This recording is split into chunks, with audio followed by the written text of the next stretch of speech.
তার ব্লাড বের হয়ে গেল।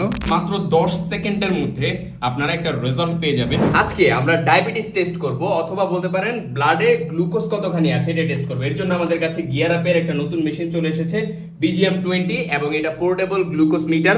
সো চলেন এটা কিভাবে কাজ করে এটা একটু দেখাই। এটার মধ্যে হচ্ছে দেখেন একটা বক্স পেজ আছে যেটার মধ্যে আমাদের স্ট্রিপস থাকে, এন্ড এখানে 25টা স্ট্রিপস আছে। যখন স্ট্রিপস গুলো শেষ হয়ে যাবে তখন আপনারা স্ট্রিপস আমাদের কাছ থেকে কিনে নিতে পারবেন। সো আমরা এখানে একটা স্ট্রিপস নিয়ে নিলাম, এবং এখানে রয়েছে নিডল, যে নিডলের মাধ্যমে তার হাতে আমরা ফুটা করব, এবং এখান থেকে আমরা একটা নিডলও নিয়ে নিচ্ছি। একজনের জন্য একটাই ইউজ করবেন অবশ্যই, কারণ জীবাণু সংক্রমণের একটা বিষয় থেকে থাকে। সো এই নিডলটা দিয়ে আমরা তার আঙ্গুলটা ফুটা করব। এর আগে এখানে একটা দেখেন ডিভাইস আছে, এখানে হচ্ছে নিডলটা লাগাইতে হবে।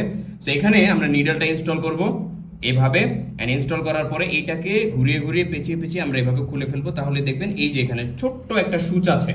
সো এই সুচটা আমরা দেওয়ার পরে এই মেশিনটা ইনস্টল করে নিব। সো এইটা রেডি, এটা আমরা এভাবে উঠিয়ে ফেললে এখন এটা রেডি। এটা ক্লিক করলেই হাতের মধ্যে ফুটো হয়ে যাবে। এর আগে আমরা হচ্ছে আমাদের যে স্ট্রিপসটা আছে এই স্ট্রিপসটাও আমরা এখানে ইনস্টল করে নিব। স্ট্রিপসটা ইনস্টল করার সাথে সাথে দেখেন মেশিনটা অন হয়ে গেছে এবং বলতেছে ব্লাডের ড্রপ দিতে। সো আমরা ব্লাডের ড্রপ দিব এখন।